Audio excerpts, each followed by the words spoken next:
शितेभ्यः। दोनों हाथों को जोड़ लेंगे अपने मंगलमय भाव को बनाने के लिए। मंगलम भगवान वीरो मंगलम गौतमो गणी मंगलम कुंद कुंदार्यो जैन धर्मोस्तु मंगलम।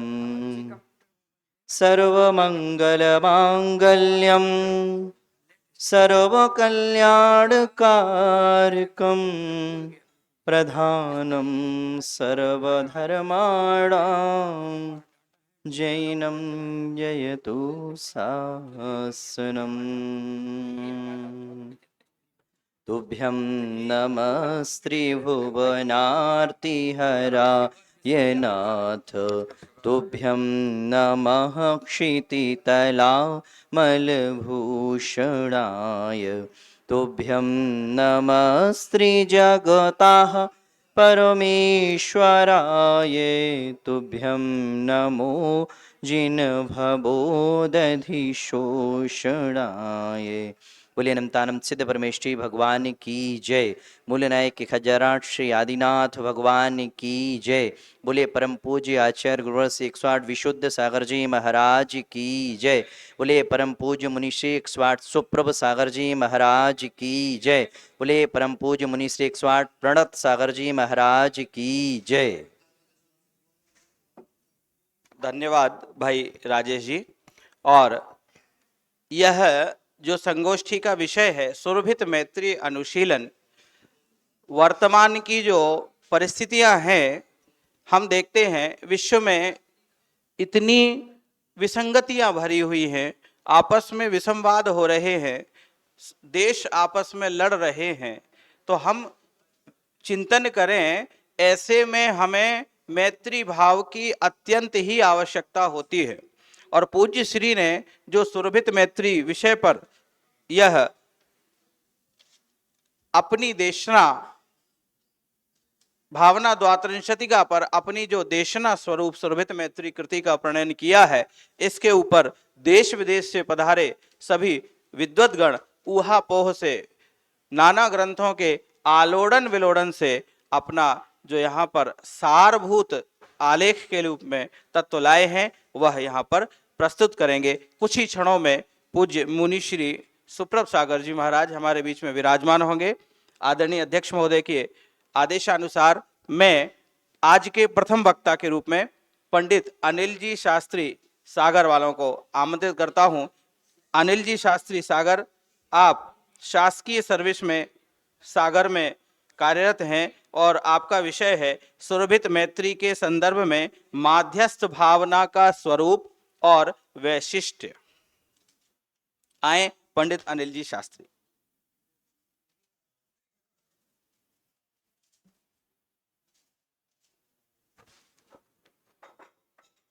ओम मोक्षमार्गस्य नेतारं भेत्तारं कर्मभूभृतां ज्ञातारं विश्वतत्त्वानां वन्दे तद्गुणलब्धये वन्दे तद्गुणलब्धये। जो बोलिए अनंतानंत सिद्ध परमेष्ठी भगवान की जय। आदिम तीर्थंकर आदिनाथ भगवान की जय। चर्या शिरोमणि परम पूज्य श्रमणाचार्य 108 विशुद्ध सागर जी महाराज की जय। परम पूज्य मुनि श्री सुप्रभ सागर जी महाराज की जय। परम पूज्य मुनि श्री प्रणत सागर जी महाराज की जय।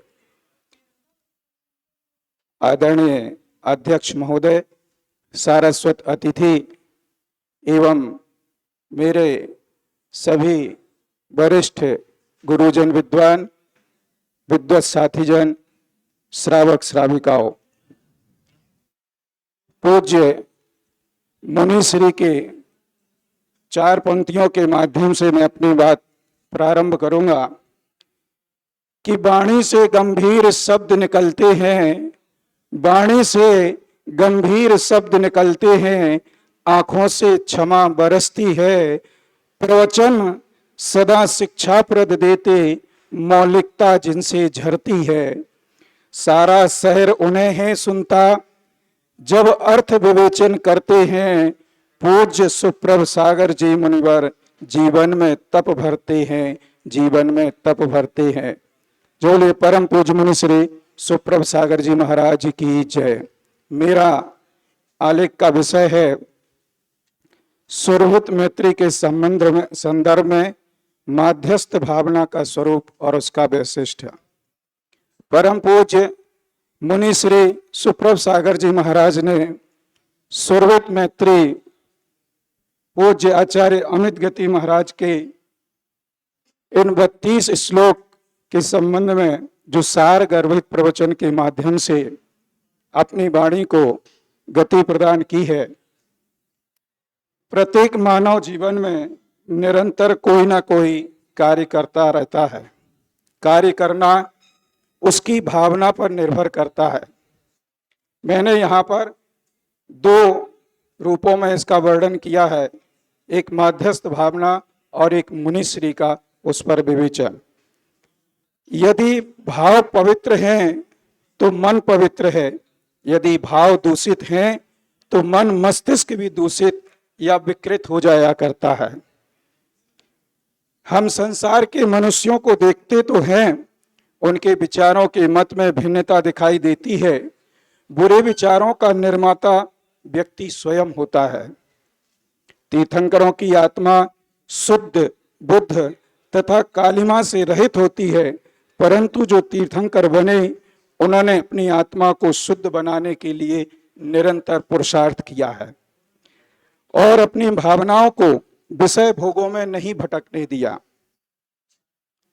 जिन भावनाओं के बल पर उन भव्यात्माओं ने तीर्थंकर प्रकृति का बंध किया और तीर्थंकर मोक्ष पद को प्रशस्त किया तथा भाव बंधनों से मुक्त होकर अविनाशी पद को प्राप्त किया। वस्तुतः आत्मा सर्वोत्तम पदार्थ है, जिसमें जानने, देखने, सोचने, समझने की पर्याय शक्ति है। द्रव्य दृष्टि से तो आत्मा शुद्ध, बुद्ध और निरंजन है, परंतु पर्याय दृष्टि से इसकी शुद्धाशुद्ध दशा है। आत्मा को सही दशा मिल जाए, इसलिए व्यक्ति धर्म का सहारा लेकर कोई ना कोई ऐसा कार्य करता रहता है ताकि उसका मन पवित्र हो। नियमित भगवान जिनेंद्र प्रभु के दर्शन, अभिषेक, पूजन करना, पाठ, सामायिक आदि करने वाला व्यक्ति सिर्फ मन की पवित्रता चाहता है। यदि मन पवित्र हो तो श्रेष्ठ विचार उसी में समाहित होते रहते हैं, जीवन के नव निर्माण में, शांति में सहायक बनते हैं। किसी कवि ने लिखा है, सुख सदा रहता नहीं तो दुख का भी अंत है, यह सोचकर मन से विचलित न होता संत है। सुख और दुख सदा साथ नहीं रहते। संसार के प्राणियों की स्थिति को देखें तो व्यक्ति सुखी और साधन संपन्न दिखाई देता है। इसलिए व्यक्ति हर्ष और विषाद में मन में माध्यस्थ भाव धारण करना चाहिए। वास्तव में जो व्यक्ति धर्म की क्रिया करते समय मन, वचन और कर्म से एक होते हैं, वे व्यक्ति दुर्भावनाओं को छोड़ करके योगों की वक्रता का अभाव करती हैं। और जब योगों की वक्रता का अभाव हो जाता है, तब साम्य भावता, समता और माध्यस्थ भाव की स्थिति बनती है। जैसा कि कहा है कि भावना दिन रात मेरी, सब सुखी संसार हो, सत्य संयम शील का व्यवहार घर घर वास हो। वास्तव में इस प्रकार के भाव को रखकर व्यक्ति कार्य करता है तो विसंवाद, चुगली, मिथ्या, हिंसादि पाप, चित्त की अस्थिरता तथा असहनीय वचनों को बोलने से बचकर सत्य, संयम, शील, व्रत आदि का आचरण करने को ही सब कुछ मानने लगता है। वास्तव में इस मनोदशा, इन भावों को भरना, मन का निर्माण कैसे करना तथा उसमें किस तरह के भावों को भरना, यह पूज्य मुनि श्री ने अपने सुरभित कृति के माध्यम से माध्यस्थ भावना के स्वरूप को बताते हुए कहा है, सत्वेषु मैत्रीषु गुणसु प्रमोदम क्लिष्टेषु जीवेषु कृपा परत्वम माध्यस्थ भावम विपरीत वृत्तौ सदा ममात्मा विदधातु देवे।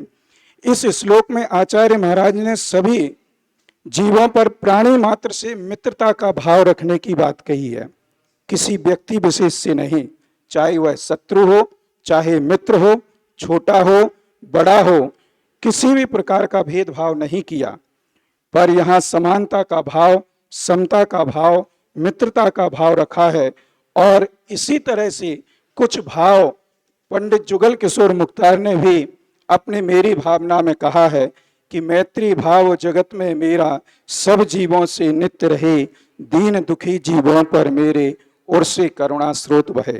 पूज्य मुनिश्री ने उक्त श्लोक के संदर्भ में भाव को स्पष्ट करते हुए कहा है, जितना हमने प्रभु का नाम लिया उतना हमने अपने भावों में बदलाव नहीं किया। वास्तव में हर व्यक्ति चाहता है कि हमारे जीवन में सुधार हो जाएगा, दुख परेशानी जीवन में भरी पड़ी हैं, उनमें सुधार हो जाए, पर जितना हम जीवन को सुधारने की भावना रखते हैं, क्या उतना हम अपने आप को, अपने भावों को सुधारने का पुरुषार्थ करते हैं? अर्थात नहीं करते हैं।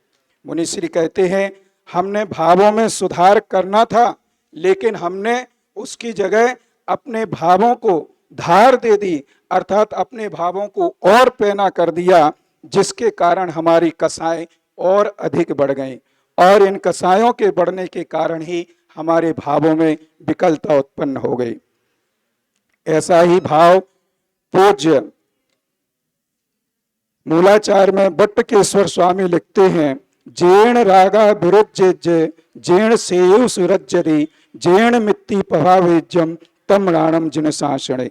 श्री मूलाचार ग्रंथ में आचार्य बट्टकेर स्वामी लिखते हैं, जिनके होने पर राग से विरक्ति हो जाए, जिसके द्वारा कल्याण मार्ग में अनुराग हो जाए, जिसके होने पर यदि मैत्री बढ़े, जिनेन्द्र शासन में उसे ज्ञान कहा है, यदि मित्रता नहीं बढ़ती है, मैत्री भाव नहीं है, तो फिर सच्चा ज्ञान भी नहीं है। आगे श्लोक में कहते हैं कि जेण तच्च विवोज्य जेण चित्तम निरुद्धति जेण अत्ता विशुद्धे तम राणम जिन शासड़े। जिसके द्वारा आत्मा विशुद्ध होती है, जिसके द्वारा चित्त का निरोध होता है, जिसके द्वारा मोक्ष में प्रवेश होता है, उसे जिन शासन में वस्तुतः ज्ञान कहा है।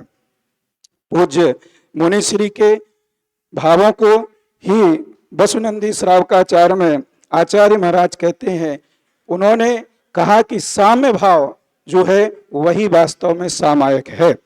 काओ सगम ही ठियो लाहा लाहम च सत्तुमित्तम च संजोय विप्पजोयम तिण कंचन चंदनम वासी। जो श्रावक कायुत सर्ग में स्थित होकर लाभ अलाभ को, शत्रु मित्र को, इष्ट वियोग अनिष्ट संयोग को, तृण कंचन को, चंदन और कुठार को संभाव से देखता है, मन में पंच नमस्कार मंत्र को धारण करता है, धारण कर उत्तम अष्ट प्रातिहारियों से संयुक्त अरहंत जिनके स्वरूप और सिद्ध भगवान के स्वरूप का ध्यान करता है, वास्तव में संवेग सहित अविचल अंग होकर एक क्षण भी उत्तम ध्यान करता है, उसके वास्तव में उत्तम सामायिक होती है।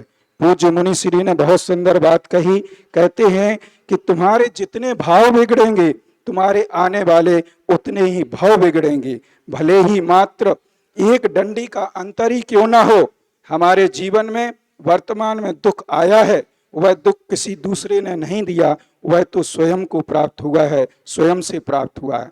आज के भाव मेरे कल के सुख दुख के करता है, इसलिए भाव आने वाले करता है।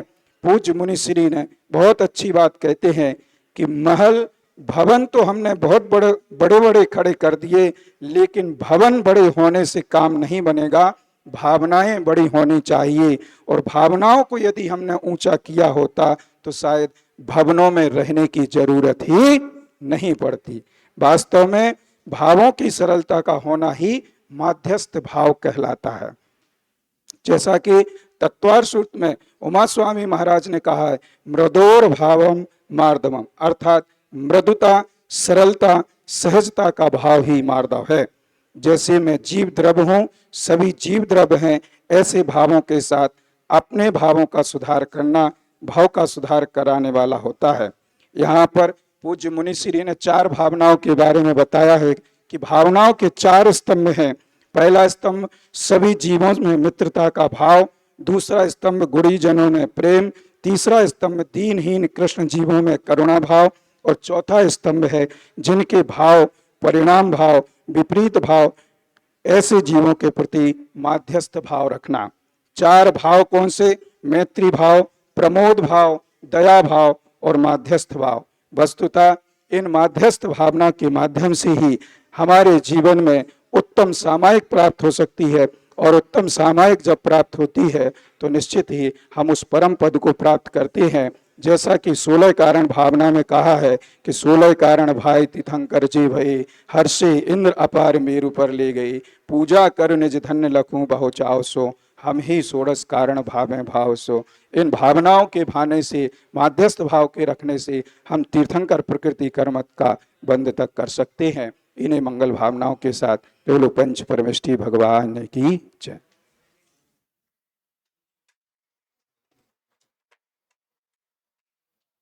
बहुत बहुत धन्यवाद आदरणीय पंडित अनिल जी शास्त्री सागर। किसी का कोई प्रश्न, कोई जिज्ञासा हो तो रख सकते। चले, अभी अनिल भैया कह रहे थे माध्यस्थ भाव किस प्रकार से हमारे जीवन में आवश्यक है। राग के साधन मिलने पर राग करना सरल है, द्वेष के साधन मिलने पर द्वेष करना सरल है, किंतु राग और द्वेष के साधन होने पर दोनों में साम्य भाव रखना अर्थात माध्यस्थ भाव रखना यह अत्यंत ही दुष्कर कार्य है। और उस माध्यस्थ भाव के ऊपर अपने विचार अभी अनिल जी शास्त्री सागर वालों ने रखे। द्वितीय वक्ता के रूप में मैं आमंत्रित करता हूं ललितपुर से पधारे वरिष्ठ विद्वान पंडित शीतल चंद जी जैन साहब ललितपुर वाले। आपका विषय है सुरभित मैत्री के संदर्भ में कारुण्य भावना का अनुचिंतन।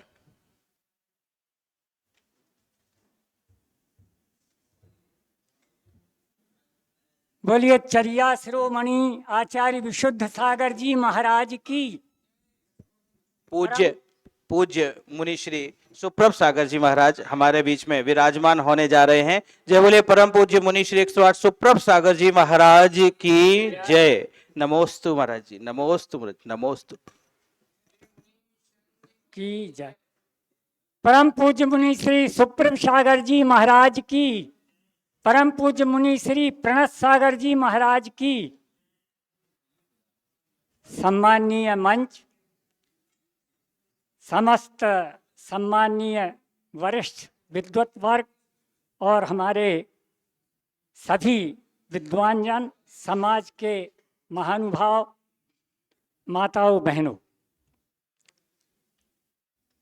कुछ बातें ऐसी हैं जो, क्योंकि ये 4 जो कारुण्य भावना के अंतर्गत ये चारों स्तंभ आते हैं, महाराज श्री ने उनका वर्णन किया है और उसका हम पृष्ठपेषण नहीं करेंगे, हम अपनी अलग से बात बतला रहे हैं। मुनि श्री ने बतलाया है कि प्रत्येक आत्मा में परमात्मा बनने की शक्ति है। परमात्मा बनने के लिए पुरुषार्थ करना पड़ेगा। केवल दूसरे के दोष देखते रहेंगे, घृणा ईर्षा द्वेष करते रहेंगे, दूसरों के सुधारक बने रहेंगे तो हम परमात्मा नहीं बन सकते। किसी ने कहा है, अरे सुधारक जगत की चिंता मत कर यार, और तेरा मन ही जगत है, पहले उसे सुधार। हम संसार को सुधारने का ठेका लेते हैं, खुद सुधरने का प्रयास नहीं करते हैं। यही संसार की दशा है। जबकि सिद्धांत है हम सुधरेंगे जग सुधरेगा। गुणी जनों को देखकर मन प्रफुल्लित नहीं हुआ। हम ऊपर से गुणवानों की प्रशंसा करते हैं, परंतु अंतरंग से हम इस संसार में किसी को गुणी नहीं मानते हैं।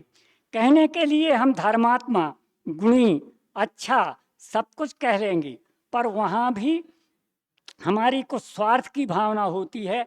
इस भावना से हम एक दूसरे की प्रशंसा करते हैं कि वह हमारी प्रशंसा करेगा। हमें अपने अंतरंग में झांकना होगा, क्योंकि हमें सामायिक प्रारंभ करना है। आज तक हमने शरीर को संभाव कर सामायिक की है, अब परिणामों को संभाव कर सामायिक करने का प्रयास करना है। क्योंकि ये सामायिक ऐसा पारस कथन है जो मेरे अनादि से लगे जंग को मिटाकर लोहे को सोना बना सकता है। एकमात्र सामायिक और ध्यान की ही अद्भुत बात है। जितने जितने परमात्मा बने हैं वे मात्र इस सामायिक ध्यान से ही आत्मा से परमात्मा बने हैं। इसके लिए हमें सच्चे दर्शन, धर्म के मर्म को समझने की आवश्यकता है, प्रदर्शन की नहीं। मात्र क्रियाकांड से धर्म नहीं है, शुद्ध हृदय से की गई क्रियाओं से ही पवित्र आत्मा कल्याण का मार्ग प्रशस्त करता है। मुनीश्री के ही शब्दों में थोड़ा सा अपने भाव और भावनाओं में सुधार करना होगा, तभी जाकर हम समता परिणामों से सामायिक कर पाएंगे, अन्यथा नहीं। जो भी अकारण किसी जीव की दुखों से छुटकारा करने की भावना है वह मैत्री भाव है। कई माताएं बहुत अधिक पूजा पाठ, शोध का भोजन, शोध के वस्त्र पहनकर करती हैं, तथा अंतरंग में यह समस्त क्रियाकांड दिखावे के लिए किया जाता है। उनकी ये सारी क्रियाएं फलदायी नहीं हो सकती, क्योंकि बाह्य शुद्धि के अंतरंग भावों की शुद्धि, बाह्य शुद्धि के साथ साथ अंतरंग भावों की शुद्धि आवश्यक है। हमें रत्नत्रय जीवों के प्रति उनमें जो विशेष गुण हैं उनके गुणों को ग्रहण करने का, उनके गुणानुवाद करने का भाव हमारे मन में आना चाहिए। लेकिन हम अपने अहम भाव के कारण उनके गुणों की ऊपर से भले ही प्रशंसा करते हैं, पर वह प्रशंसा खुद की प्रशंसा की चाह में की जाती है, परंतु अंतरंग भाव से ईर्षा रखते हैं, वह उनसे चढ़ते हैं। गुणग्राही बनो, छिद्रान्वेषी नहीं। इस रचना में मुनिश्री की यही भावना है। शरीर से सामायिक कर लेने मात्र से कर्मों की निर्जरा होगी। कथनचित काय योग को संभाल कर रखा है, जो पुण्याश्रव तो हो रहा है, पर मन व वचन कहाँ भटक रहा है, इस बात का निर्णय स्वयं करना। गुणेशु प्रमोदम, मुनिश्री कहते हैं सामायिक का पाठ, सामायिक की विधि मात्र श्रावकों के लिए नहीं दी गई है, साधुओं के लिए भी कही गई है। मैं साधु के लिए भी कह रहा हूँ, श्रावक के साथ साधु को भी इन बातों पर ध्यान देना आवश्यक है। विशेष गुणवान व्यक्ति के प्रति प्रमोद भाव रखना है, चढ़ना नहीं है। गुणीजनों को देख हृदय में मेरे प्रेम उमड़ावे। आगे बढ़ने के लिए 4 बिंदु आवश्यक हैं: करुणा, प्रमोद, मैत्री और माध्यस्थ भाव। इन 4 भावों को प्राप्त करना होगा। संक्षेप में हमने मैत्री प्रमोद के विषय में विचार किया। अब हमें इसके तृतीय सोपान करुणा पर विचार करना है। साधन संपन्न होते हुए अभावग्रस्त दीन दुखी जीवों पर यदि करुणा भाव आ जावे तो हमारा जीवन धन्य हो जाए। तीव्र पुण्योदय के कारण हमने मनुष्य जीवन पाया है। अहंकार एवं हीन भावना को छोड़कर हमें इस उक्ति को चरितार्थ करना चाहिए: दीन दुखी जीवों पर मेरे उर से करुणा स्रोत बहे। करुणा के संबंध में मैं पूज्य गणेश प्रसाद जी वर्णी जी के 2 संस्मरण आपको सुनाना चाहता हूँ। पूज्य गणेश प्रसाद जी वर्णी जी को मैंने देखा है। मैं छोटा था, प्राइमरी में पढ़ता था और उनसे मेरी चर्चा होती थी। वे मैं साहेबपुर नगर का रहने वाला हूँ, साहेबपुर सागर जिले में। वहाँ उनका प्रवास होता था और उनका सानिध्य मैंने पाया है। पूज्य गणेश प्रसाद जी वर्णी जी महाराज के करुणा से संबंधित 2 संस्मरण में आपको सुनाता हूँ। करुणा के संबंध में पूज्य गणेश प्रसाद जी वर्णी एक बार वर्णी जी पद यात्रा करते हुए किसी नगर से सागर जा रहे थे। सागर जाते समय ठंड का समय था। कोई व्यक्ति ठंड से ठिठुरता हुआ कांप रहा था, पर वर्णी जी क्षुल्लक अवस्था में थे। उनके पास ओढ़ने की चादर थी। उन्होंने अपने ओढ़ने की चादर उस व्यक्ति को ओढ़ने के लिए दे दी। इस प्रकार कारुण्य भाव का एक महत्वपूर्ण उदाहरण पूज्य गणेश प्रसाद जी वर्णी जी का यह है। और एक दूसरा उदाहरण पूज्य गणेश प्रसाद जी वर्णी जी का यह है कि जब भी वो सागर में रहते थे तो वर्णी भवन मोराजी में ही रहते थे। वर्णी भवन मोराजी से वो धर्मश्री प्रातःकाल शौच क्रिया के लिए जाते थे, उनके साथ कुछ छात्र भी जाया करते थे। तो पूज्य गणेश प्रसाद जी वर्णी जी शौच क्रिया से लौट रहे थे, विद्या माने गए, मुराजी आ रहे थे। उस समय उन्होंने देखा कि एक लकड़हारन के पाँव में कांटा लग गया है और वह कांटा बहुत पीड़ादायक उसको कष्ट दे रहा है। उन्होंने उसके कांटे को निकालने का प्रयत्न करना चाहा, पर वह लकड़हारन जात की कोरिन थी, इसलिए वो वर्ण जी को अपने पैर में हाथ नहीं लगाने दे रही थी। और वर्णी जी ने कहा, भाई अभी विपत्ति के समय में, बोले अरे आप ऐसे साधु हैं और मैं कहाँ कोरिन आपसे अपने पैर छुआऊं, तो मैं अपने पैर आपसे नहीं छुआ सकती। इसलिए वर्णी जी के साथ जो छात्र थे उन्होंने उसके हाथ पैर पकड़वाए और उसका संसी से 1 इंच का करीब उसके पैर में कांटा लगा था, और जो कांटा निकाला और लकड़ी का गट्ठा भी उसके घर भिजवा दिया। तो इस प्रकार का कारुण्य भाव वर्णी जी के हृदय में था। ये करुणा की भावना यदि सब व्यक्तियों के हृदय में हो जाए कि दूसरों के माने जीवों के प्रति हम करुणा का भाव रखें, तो हमारी कारुण्य भावना सार्थक हो सकती है। मुनिश्री माता बहनों पुरुषों को संबोधित करते हुए कहते हैं, माताओं आप कितने भी व्रत उपवास करती हो और वे व्रत जब तप एक तरफ हैं और दुखी जीव के प्रति करुणा का परिणाम एक तरफ है। इसका तात्पर्य यह नहीं कि आप व्रत उपवास जब तप करना छोड़ दें, वे सब करते हुए सभी जीवों के प्रति करुणा भाव रखें। महिलाओं के पास 20 साड़ियाँ रहती हैं, पुरुषों के पास अनेक जोड़ी कपड़े रहते हैं, सूती ऊनी सभी प्रकार के, पर उनके मन में किसी जरूरतमंद को एक भी वस्त्र देने का भाव नहीं आता। मुनिश्री का कथन है, हमारे पास आवश्यकता से अधिक वस्त्रादि सामग्री है, विश्वास रखना अंतराय कर्म का आश्रय जारी है। हमने जितनी सामग्री अधिक जोड़ी है उतना उतना अंतराय कर्म का आश्रय बंध हमने किया, क्योंकि आवश्यकता से अधिक संग्रह करके रखना, दूसरे को उपयोग के लिए नहीं देना। यदि दे देते तो उसकी सुरक्षा हो जाती, उस वस्तु का उपयोग हो जाता। जीवन के सुधार के लिए परिणति का सुधार आवश्यक है। जो दूसरों की पीड़ा को समझकर करुणा भाव से आर्द्र परिणाम हो रहे हैं, उसके दुख को अपना दुख मानने का प्रयास चल रहा है, वही करुणा है। कोरोना महामारी के प्रकोप से विश्व के अनेक लोग ग्रसित हुए, असमय में काल कबलित हुए। यह भी एक देश की महत्वाकांक्षा एवं करुणा भाव के अभाव का परिणाम था। ऐसे लोग समझते ही नहीं पुण्य पाप क्या है, इन्हें केवल अपना स्वार्थ दिखाई देता है।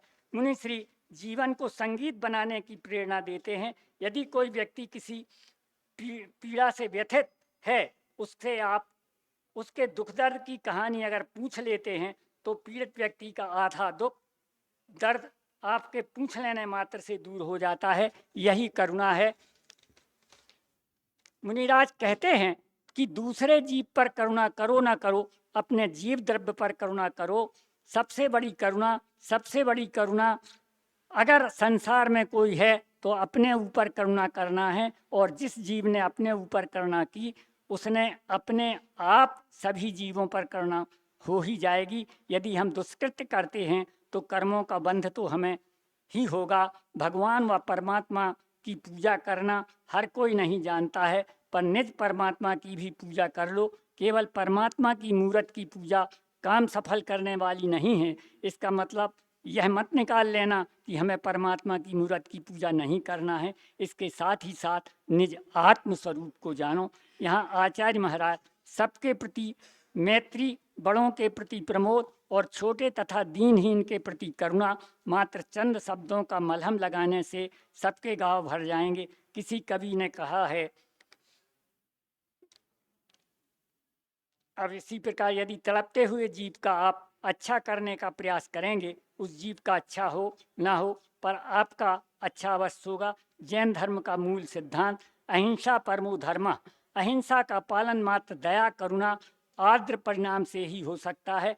मोक्ष शास्त्र में आचार्य उमा स्वामी ने सातावेदनी के आश्रव का कारण भूतवृत्त अनुकंपा दान संयमादि योगा शांति शौचमिति सद्विद्यस्य संसार के समस्त प्राणी वृत्ति अनुवृत्ति महावृतधारी जीवों पर अनुकंपा करुणा भूत व्रत अनुकंपा कहलाती है। प्रमादवश यदि किसी जीव की हिंसा अपने द्वारा हो जाती है तो उसे मृत जीव का पाप कर्म का उदय कहकर बचने का प्रयास मत करना। और हम मुनिश्री ने और भी बहुत लिखा है, संयोजक महोदय मतलब खड़े हो गए हैं, इसलिए मैं क्लिष्टेषु जीवेषु कृपा परत्वम, और बाकी किसी के प्रति हम ईर्षा द्वेष ना रखें, सबके प्रति करुणा भाव रखें, और इसी भावना के साथ और भी बहुत सी बातें हैं पर उनका पृष्ठपेषण हो जाता, दूसरों के आलेख में भी वो बातें आई हैं, इसलिए हमने उन बातों को छोड़ दिया है। और एक ये है कि अपने आत्मस्वरूप को जानो, क्योंकि एक बुंदेलखंडी में दोहा है कि तूने जानो ने रतन को मोल, गमा दो हीरा ककरन में। बोलिए भगवान महावीर स्वामी की। बहुत बहुत धन्यवाद आदरणीय पंडित जी साहब। आप ज्ञान वृद्ध और वयोवृद्ध विद्वान हैं, और आपने पूज्य गणेश प्रसाद जी वर्णी साहब के जीवन के जो दो वृत्तांत हम सबके सामने रखे, निश्चित रूप से हम नवोदित विद्वानों के लिए तो वह पथ का पाथेय साबित होंगे। बहुत बहुत धन्यवाद। और देखा जाए तो हमारा संपूर्ण जैन दर्शन ही करुणा प्रधान है, अहिंसा प्रधान है। आपने अपने कारुण्य भावना के अनुचिंतन में अपने विषय को प्रस्तुत किया। तृतीय वक्ता के रूप में मैं आमंत्रित करता हूं पंडित प्रतिष्ठाचार्य पंडित अखिलेश जी शास्त्री रमगढ़ा। आपका विषय है सुरभित मैत्री में आई प्रमुख सूक्तियों का अनुशीलन। आए और अपना विषय प्रतिपादन करें। पंडित अखिलेश जी शास्त्री रमगढ़ा प्रतिष्ठा के क्षेत्र में अत्यंत कुशल और वक्तृत्व में भी अत्यंत कुशल विद्वान है। आपका विषय मैत्री सुरभित मैत्री में आई प्रमुख सूक्तियों का अनुशीलन। ओम। जो जीव जीव गण से मैत्री निभाता, होता सुगंधित वही वनता विधाता। त्रैलोक सुरभित हुआ उन विज्ञ जन से, सुप्रभ सुरभित पदार पयोजवंदु। बोले परम पूज्य 1008 श्री आदिनाथ भगवान की, परम पूज्य चर्या श्रवण आचार्य गुरुदेव श्री विशुद्ध सागर जी महामुनि राज की, परम पूज्य साक्षात विराजमान श्रवणरत 108 सुप्रभ सागर जी महाराज की, परम पूज्य श्रवणरत 108 प्रणत सागर जी महाराज की, आदरणीय अध्यक्ष जी महोदय, सारस्वत अतिथि महोदय, सम्मुख विराजित समस्त विद्वज्जन, सभी को यथायोग्य विनय सहित सादर प्रणाम।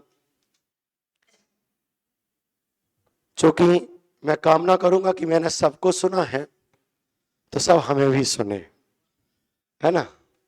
सबसे यही कामना करता हूं।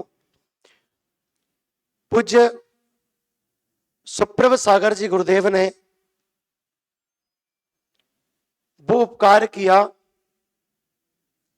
जिसका वर्णन शब्दों में कर पाना शक्य नहीं है, क्योंकि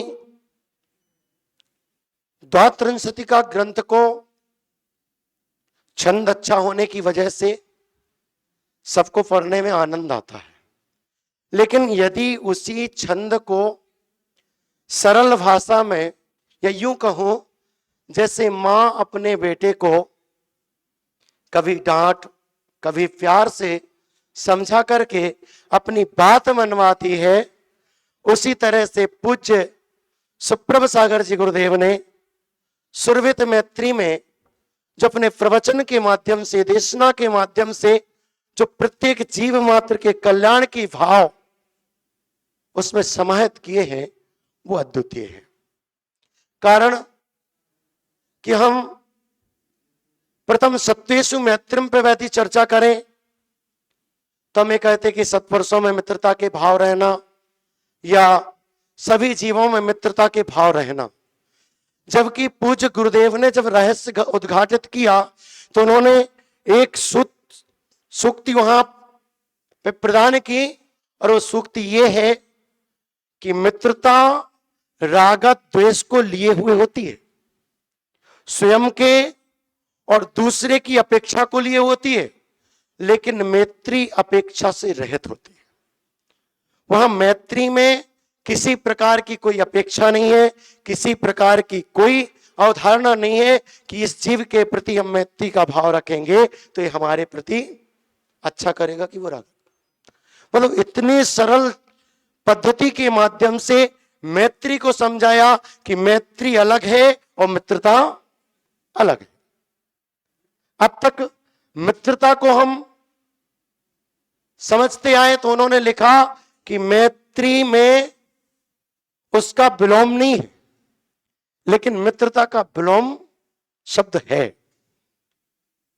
क्योंकि जहां राग द्वेष है, अगर रागजन्य मैत्री है, मित्रता है, तो दूसरे रूप में भी शत्रुता में परिवर्तित होगी। पूज्य श्री ने अपने संपूर्ण ग्रंथ में हर एक पृष्ठ पर लगभग 2-3 सूक्तियों के माध्यम से अपनी बात को बल प्रदान किया। चूंकि सूक्ति, दृष्टांत या उद्धरण जो क्या कहलाते हैं,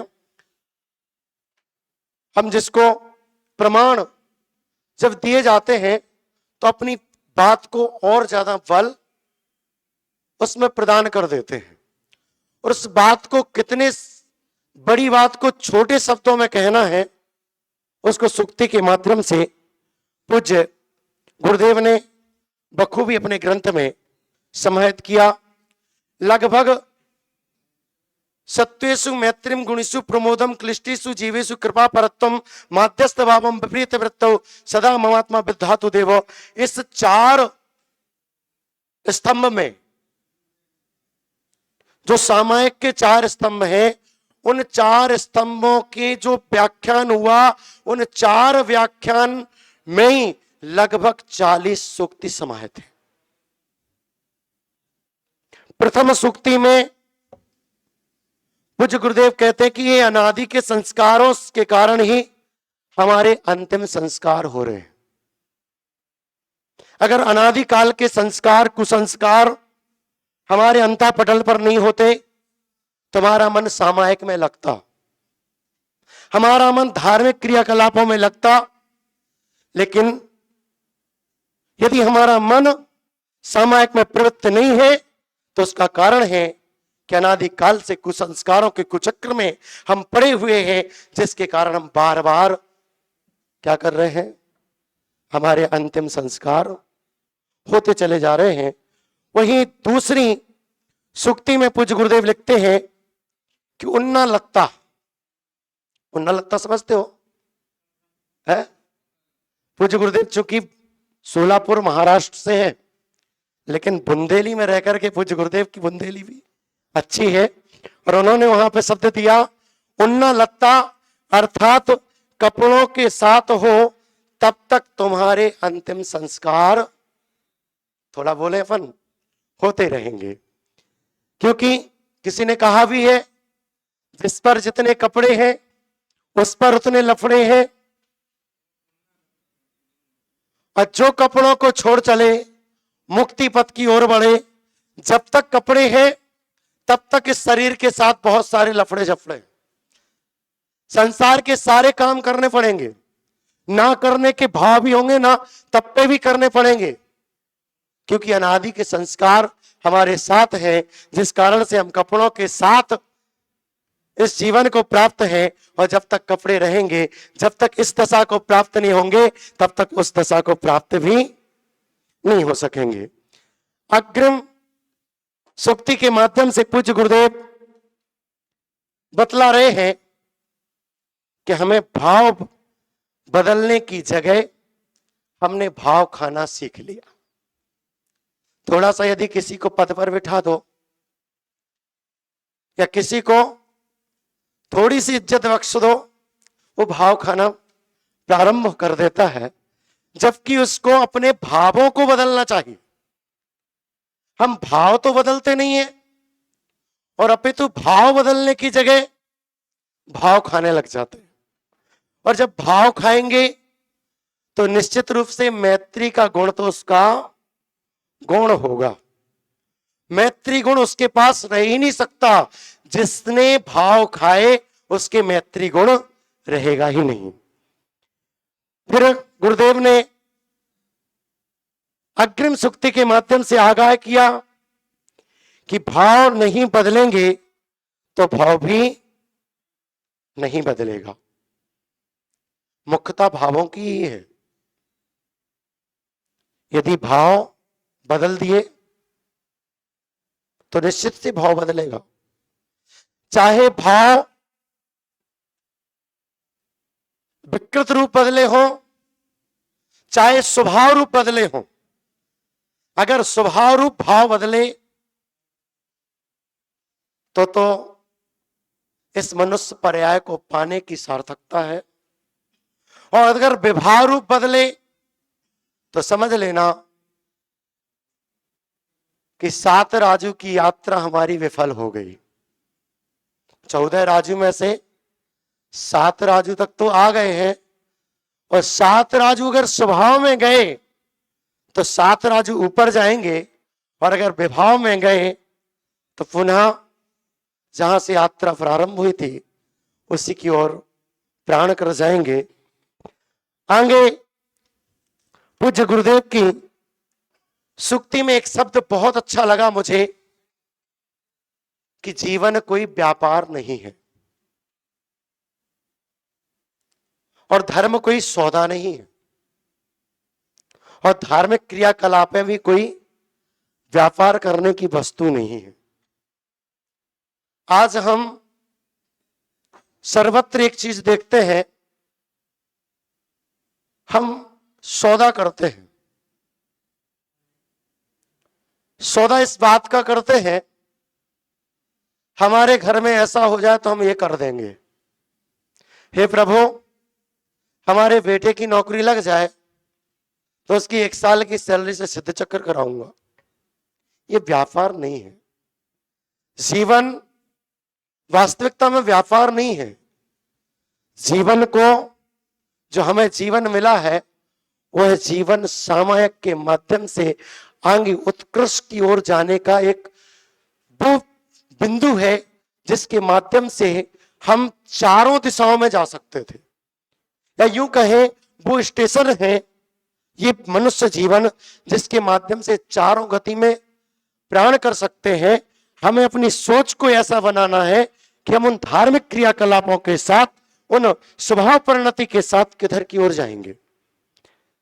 अगली सूक्ति के माध्यम से पूज्य गुरुदेव कह रहे हैं कि भाई डुबकी लगाना है, डूबना भी है, पानी में नहीं निज में। भाई डुबकी लगाना है, डूबना भी है, पानी में नहीं निज में। गलती यही है, हम शरीर का स्नान तो अनादिकाल से करते आए, लेकिन कभी सदवाक्यों से, शास्त्र वाक्यों से हमने अपनी आत्मा का स्नान नहीं किया। यदि आत्मा का स्नान किया होता तो हमारा मन उस सामायिक में प्रवृत्त हो जाता, जिस सामायिक के लिए पूज्य गुरुदेव ने लगभग 300-400 पेज का व्याख्यान सर्वहित मैत्री के माध्यम से किया। जन सामान्य के लिए बिल्कुल, जब मैं इसकी प्रूफ रीडिंग कर रहा था, जिस समय अध्यक्ष जी पांडुलिपि पूज्य गुरुदेव ने मुझे दी, तो उस समय जो स्थिति थी, पहले तो मैंने गुरुदेव से कहा गुरुदेव कम से कम 2 साल चाहिए।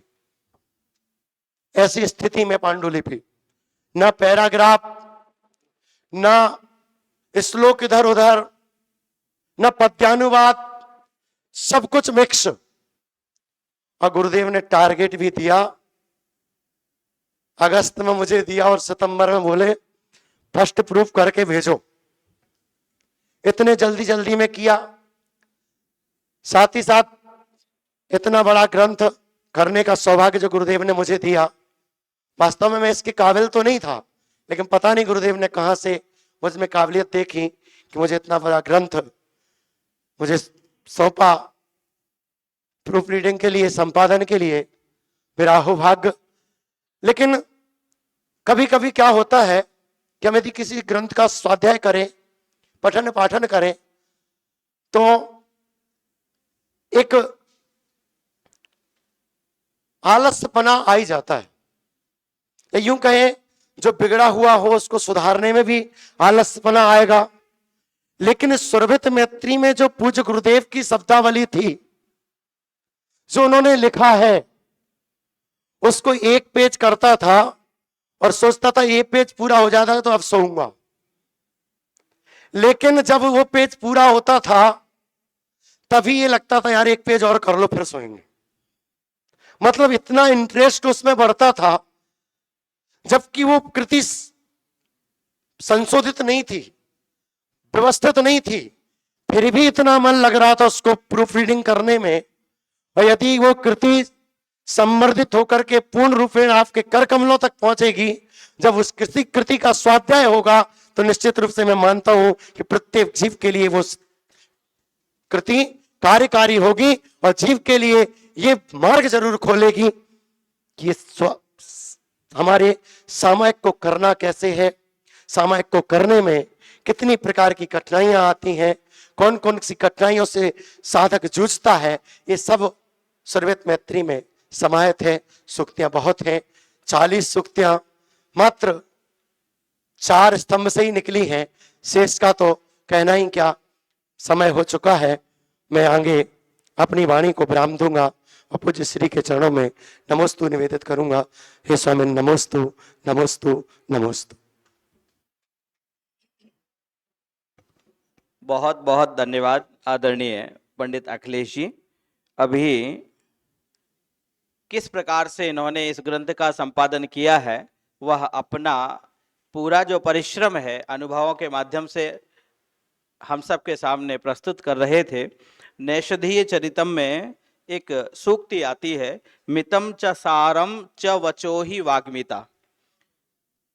हम कितना जानते हैं, और 400 लगभग 432 पेज का जो ग्रंथ है, चूंकि हमने तो सिर्फ हमें दिए हुए विषय से संबंधित पढ़ा, लेकिन अखिलेश जी ने पूरे ग्रंथ को आद्योपांत पढ़ा और उसमें से जो सूक्तियां हैं और जो भी है उन्होंने पूरा परिश्रम किया निश्चित रूप से। लेकिन हम सब कुछ नहीं बोल सकते, समय की अपनी मर्यादा है, मुझे भी अपने संचालक धर्म का पालन करना है, इसलिए मुझे आपको बीच में टोकना पड़ा। बहुत बहुत धन्यवाद।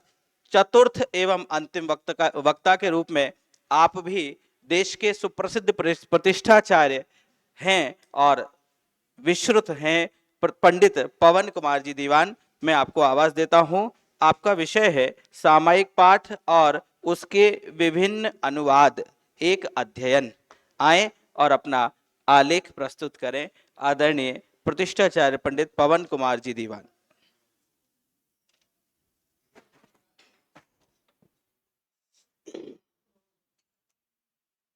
नमो जिलाणम। बोले परम पूज्य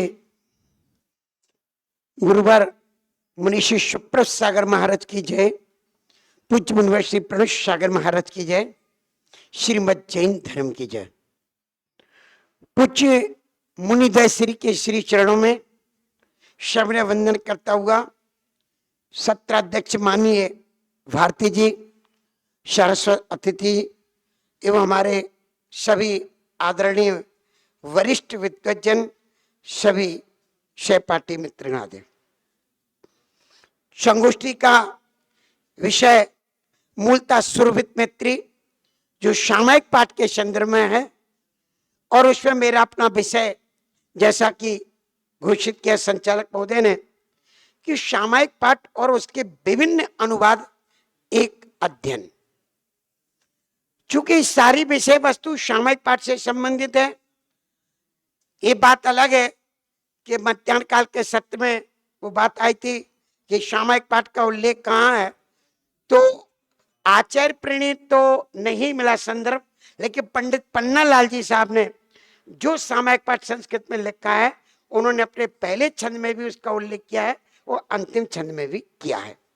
आइए मैं अपनी विषय विवेचना प्रारंभ करता हूं। जैन दर्शन में व्यवहार न्यायापेक्षा संसारस्थ अशुद्ध आत्मा को शुद्ध बनाने के लिए रत्नत्रय ही मुख्य है।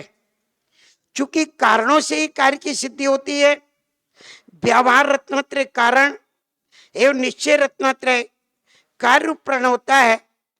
जिस प्रकार खान में पड़ा हुआ अशुद्ध सोना जिसपे किट्टी काल में लगी है, उसको शुद्ध बनाने के लिए अग्नि के 16 ताप दिए जाते हैं तो वह अपनी विशुद्ध अवस्था को प्राप्त हो जाता है। उसी प्रकार से अनादिकाल से कर्म सहित आत्मा पे जो कर्म रूप कालिमा उसको नष्ट करने के लिए हम आप समझते हैं व्रत जप तप सामयिक इत्यादि अनेक प्रकार के ताप दिए जाते हैं, तब इनसे वो आत्मा शुद्ध स्वरूप में आ जाती है। इन सभी तापों में सामयिक ताप का अपना विशेष महत्व है, क्योंकि सामयिक में ही कर्तृत्व पने से रहित होकर वाह्य जगत से दूर आत्मा के द्वारा आत्मा में आत्मा को पाने का पुरुषार्थ किया जाता है और इसके चरम पर पहुंचते ही शुक्ल ध्यान रूप अवस्था पाने पे संबर युक्त निर्जरा होकर के मोक्ष की प्राप्ति हो जाती है। आइए सामयिक के बारे में थोड़ा सा स्वरूप और वो क्यों करना चाहिए। महाचंद्र कवि ने इस बात को उल्लेख किया है, जे भवि आत्म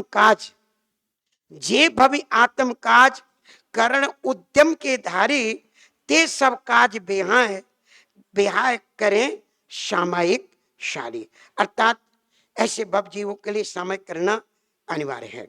सामयिक क्या है, उसका व्युत्पत्ति पर अर्थ तत्व भावना कृति में, चूंकि एक तो सामयिक शब्द आता है और सामयिक हम समझते हैं वो देश काल की परिस्थिति के अनुसार, लेकिन सामयिक जो शब्द है उसमें कहा है कि समयः समता प्रयोजन यस्य सा सामयिक।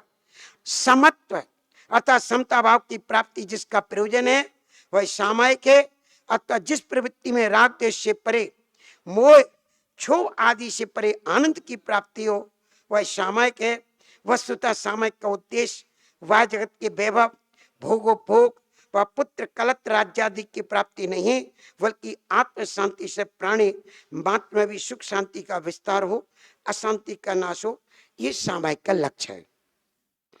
और सामयिक क्यों करनी चाहिए, एक चर्चा मध्याह्न काल में भी आई थी तो उसका भी उल्लेख यहाँ पे आया है कि सामयिक का स्थान 4 जगह पाया जाता है। पहले तो जो 4 प्रकार के शिक्षा व्रत हैं उसमें भी सामयिक शब्द का आया है। दूसरा, श्रावक की 11 प्रतिमाओं में भी सामयिक प्रतिमा के रूप में उसका उल्लेख है। 5 प्रकार के चारित्रों में भी पहला चारित्र है और साधु के षड आवश्यकों में भी क्षमता पहला सामयिक का स्थान रखता है। इस प्रकार से हम देखते कि ये सामयिक विषय आवश्यक है। फिर मैंने इसमें सामयिक का काल और विधि इसको दर्शाया है कि सामयिक का काल कहते हैं प्रतिमाधारी व्रती के लिए सामयिक का जगन्य काल न्यूनतम 2 घड़ी 48 मिनट है। इसको उपरांत मध्यम काल 4 घड़ी 96 मिनट और उत्कृष्ट काल 6 घड़ी 144 मिनट है। प्रातः ब्रह्म मुहूर्त में अर्थात जो शेष रात्रि की जाती है सुबह 4 बजे से उठकर शारीरिक शुद्धि, हाथ पैर धोकर शुद्ध वस्त्र धारण करके एकांत में पूर्व अथवा उत्तराभिमुख होकर निराकुल भाव से करना चाहिए।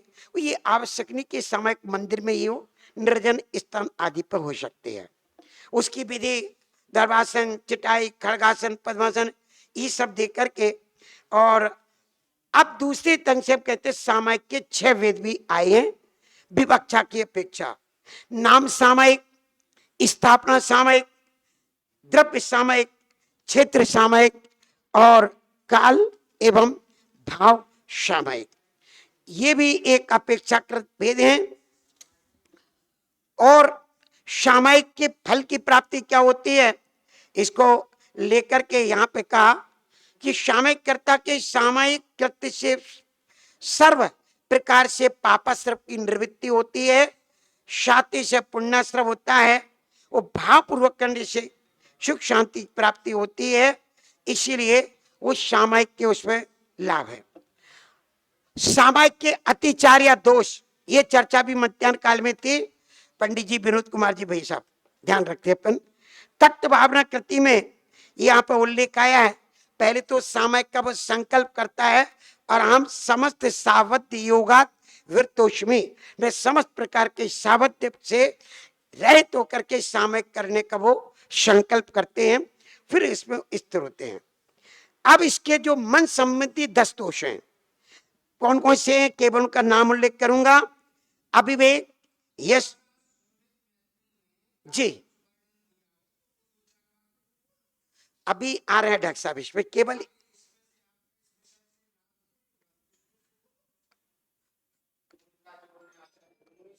वो मार्गश्री का उसमें आ रहा है, उसमें बतला रहा हूं मैं। अभी केवल ये मन संबंधी 10 दोष, वचन संबंधी 10 दोष और काय संबंधी 12 दोषों का उल्लेख इसमें किया हुआ है। 18 पाप प्रवृत्ति और हैं जिनसे रहित होकर के सामायिक करना चाहिए, उनके नाम भी यहाँ पर मैंने दिए हैं। और फिर जो 4 मुख्य भावनाएं हैं, मैत्री भावना, प्रमुख करुणा और माध्यस्थ भावना से युक्त होकर के सामायिक की जानी चाहिए। अब जो हमारा मूल विषय था आदरणीय डॉक्टर साहब अध्यक्ष जी, कि मेरा है कि सामायिक पाठ के अनुवाद, सामायिक पाठ के अनुवाद कितने लोगों ने किए हैं। तो जब इस विषय में मैंने अन्वेषण किया तो मूल अब से वो सामायिक पाठ 27 और कुल मिला के 28 प्रकार के सामायिक पाठ अपने देखने में आए। सब हम सिद्धि नहीं करेंगे उसी, हाँ जी, भावना द्वात्रिसिद्धता का ही अपर नाम सामायिक पाठ उसमें उल्लेख किया है जी। तो सबसे पहले देखिए, आचार्य अमित गति महाराज ने एक जो सामायिक पाठ संस्कृत का मूल कारिका है, वो 121 कारिका हैं, 121 कारिका हैं। और वो 121 कारिका में जो 7 प्रकार के छंद में है संस्कृत से, शार्दूल, विक्री, शिखरणी, मंदाक्रांता, मालनी, हरणी, श्रद्धरा और भुजंग प्रयात। इसमें अमित गति आचार्य का पहला सामायिक पाठ है। और हमने इन सब के सामायिक पाठ में एक एक 2-2 छंदों को लेके इसमें उद्धृत किया है। और दूसरा सामायिक पाठ जो हम आप बोलते हैं सत्वेषु मैत्री गुण शुभ प्रमोदम, ये स्पष्ट है 32 मूल कारिकाएं और 33वीं अंतिम कारिका उपसंहार उन्होंने किया है कि जो इस प्रकार से इस सामायिक पाठ का पाठ करता है, जीवन उतारता है, वह अंत में अंत तो गत्वा उस मुक्ति रूपी निकेतन को प्राप्त होता है। तीसरा सामायिक पाठ के रूप में शीर्षक इनके अलग अलग हैं। ये आवश्यक नहीं कि सामायिक पाठ से हो, जैसे आचार्य विराग सागर जी महाराज ने भी लिखा है, वो विराग भावना के नाम से लिखा है और उसमें भी उन्होंने 33 छंद दिए हैं। इसके उपरांत आचार्य श्री के शिष्य आचार्य विभव सागर, जो हम आप सब जानते हैं कबीरदय के रूप में जानते हैं, इनका जो सामायिक पाठ है केवल 13 छंदों में है, केवल 13 छंदों में है। और वो वहां से प्रारंभ होता है। एक छंद की वानगी में दे रहा हूं, चलो फिरो मत, हिलो डोलो मत, बोल नहीं बोलो, कुछ ना सोचो, कुछ ना चाहो, बस निश्चय हो लो, राग देश अरो, मोह करो मत, विधि आवश्यक है, ममता तजना, समता भजना सामायिक है। आचार्य विमर्श सागर जी महाराज ने भी एक सामायिक पाठ लिखा है और इन्होंने भी इसमें मूल सामायिक पाठ के अनुसार पूरे 33 छंद लिखे हैं। आसन लोक प्रतिष्ठा पूजा महासंघ का सम्मेलन, चूंकि ये पर्यायवाची रूप में सप्तांतर है, इसे मैं नहीं सकता हूं अलग से कुछ विषय। आचार्य विशेष सागर जी ने जो सामायिक पाठ लिखा है वो सामायिक चालीसा के सामायिक पाठ के नाम से लिखा है। इनके भी पूरे छंद हैं। आचार्य विनम्र सागर जी ने 3 प्रकार के सामायिक पाठ लिखे हैं और उनके अलग अलग तर्ज हैं। पहला सामायिक पाठ उनका उसी भजन की तर्ज पे जीवन है पानी की बूंद, इस पर है आचार्य ब्रह्म सागर जी का सबसे मैत्री भाव धरे, गुणी जनों में मोद करे, दुखियों पर हम दया करें, धर्म से हो विपरीत यहाँ उनसे हम मध्यस्थ रहे, समता का भाव हो तभी बन पाए रे, जीवन है पानी की बूंद मिट जाए रे। उन्हीं आचार्य ब्रह्म सागर जी का एक अनुवाद जो है वो आपके इसमें बसंत तिल का छंद में है। वन भवन शत्रु मित्र सुखो दुख में छूटने और मिलने में समता रहे, हे प्रभु भाव ऐसे हमेशा रहे, भाव ममता के मेरे कभी न रहे। और एक अगला अनुवाद उनका और है जो 9वें नंबर पे है। निर्भय सागर जी आचार्य श्री ने सामायिक चालीसा के नाम से सामायिक पाठ को लिखा है और उस पे 40 छंद उन्होंने निबद्ध किए हैं और चालीसा की तर्ज प्राय करके चौपाई छंद होती है। अंतिम छंद उन्होंने जो लिखा है कि सामायिक चालीसा को जो त्रैकालों में पढ़ते हैं वे निर्वय निसंक आत्मा भव सागर से तिरते हैं। मुनि श्री सुब्रत सागर जी महाराज जो आचार्य विद्यासागर जी के शिष्य हैं, उनका भी एक सामायिक पाठ यहाँ पर है और उसमें वे एक छंद यहाँ पर हमने दिया वो सखी छंद में है। अजित सागर जी महाराज ने 32 छंद दोहे छंद में लिखे हैं, पूरे सामायिक पाठ 2 छंद में है। और फिर महाराज श्री ने सुप्रभ सागर जी ने जो अपना सामायिक पाठ मूल सामायिक के पाठ से लिखा है उसकी थोड़ी चर्चा मैं कर रहा हूं यहाँ पर। जैसे अभी आदरणीय डॉक्टर साहब कह रहे थे तो सुरभित मैत्री का एक प्रसंग यहाँ दे रहा हूं मैं। समता रखूं ये भगवान सुख और दुखों में, योग वियोग अरु मित्र अरिजनों में, बन हो भवन सदा में समता विचारूं, देवादिदेव तव चरण चित्त धारूं। चूंकि अलग अलग छंदों की व्याख्या इतने वक्ता विद्वानों के माध्यम से है, इसे मैं उसे पूरा नहीं ले रहा हूं। आर्य का ज्ञानमती माता जी ने भी सामायिक पाठ संस्कृत भाषा में पूर्व संदर्भों को लेकर के लिखा है। एक अनुवाद आर्य का मुक्ति भूषण माता जी जो आचार्य सन्मत सागर जी की शिष्या रही हैं उनका है। क्षुल्लक ध्यान सागर जी महाराज उन्होंने भावनावती सी के नाम से एक सामायिक पाठ का प्रस्तुतिकरण किया है। फिर आते हैं पंडित पन्ना लाल जी साहित्याचार्य। सागर वालों ने 73 छंदों में 73 संस्कृत छंदों में सामायिक पाठ मैं टीका के लिखा है। वो पूरे 28 प्रकार के सामायिक पाठ मैंने मुनि श्री के कर कमलों में समर्पित कर दिए हैं। महाचंद्र कवि का सामायिक पाठ, हाँ, जो प्रत्याख्यान प्रतिक्रमण इत्यादि के सहित है। 19वां रामचरित्र उपाध्याय के द्वारा एक सामायिक पाठ है, वो भी यहाँ मूल रूप से दिया है। कविवर नयनानंद जी प्राचीन कवि हैं, उन्होंने सामायिक चालीसा के नाम से एक सामायिक के भावों को व्यक्त किया है। पंडित गिरधर जी शर्मा जिन्होंने भक्तामर स्तोत्र भी लिखा, कल्याण मंदिर स्तोत्र भी लिखा और सामायिक पाठ भी लिखा है पंडित गिरधर शर्मा जी द्वारा। अंग्रेजी भाषा में एक अनुवाद श्री मेहताब सिंह एडवोकेट जिन्होंने 27वें छंदगत यहाँ की हमने व्याख्या दी है। ब्रह्मचारी शीतल प्रसाद जी ने जो अनुवाद किया है और हम लोग प्राय करके उसको पढ़ते रहते हैं, उसकी भी यहाँ पे एक प्रस्तुति है। मात्रा पद वाक्यहीन या अर्थहीन वचनों को, ये पूरा छंद नहीं बोल रहा हूँ।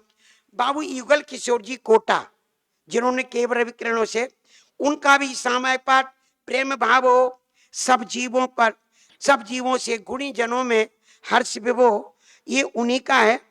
और 2 सामायिक पाठ जिनके रचयिताओं का नाम मुझे नहीं मिला है, इसमें मात्र 10 दोहे हैं, रचयिता का नाम कहीं नहीं है, परंतु यहाँ पे हमने उसका उल्लेख किया है। और एक सामायिक पाठ बुंदेली भाषा में मैंने स्वयं अनुवाद किया है, वो यहाँ पे लिखी है। उस 4 पंक्ति में बोल रहा हूं। बंदरा जैसो नटखट मनवा, बुंदेली भाषा है। बंदरा जैसो नटखट मनवा दौड़ फिरे है विषयन और, कितना दौड़ धपर कर रहा हो। इत उत डोले बस नहीं आवे, शुद्धि बिगाड़े अतिक्रम जोर प्रत मर्यादा तोड़ ताड़ के वित्र कम करवे विषय बसोर और इंद्रिय भोग अतिचार कुआवे अनाचार में डूबे भोग। 27वां अनुवाद हरियाणवी भाषा में है। यहाँ भी हमें उस कर्ता का रचयिता का नाम कहीं नहीं मिला है। वो 28वां भी संस्कृत का एक सामायिक पाठ है। मात्र 19 छंद इसमें है, अनुष्टुप और आर्या छंद में है।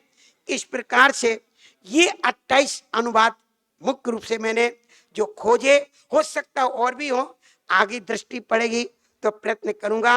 अंत तो गत्वा केवल इतनी बात कहना चाहता हूं कि इन सामायिक पाठ करने का प्रयोजन चाहे हमारी भूमिका में हो, ऐसा नहीं कि जो अप्रति वो कर नहीं सकता है, कर सकता है, वृत्ति को आवश्यक है और मुनिराज तो करते हैं। इस सामायिक को करके हम अपना मुक्ति पथ प्रशस्त करते हैं, ये हमारी अपनी भावना जी।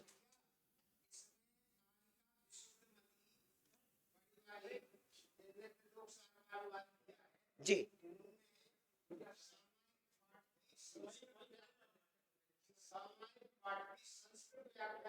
अच्छा अच्छा, वो नहीं मिली सर।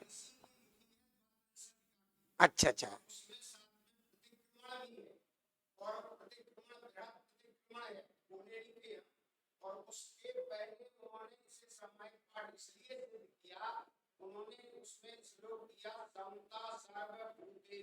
जी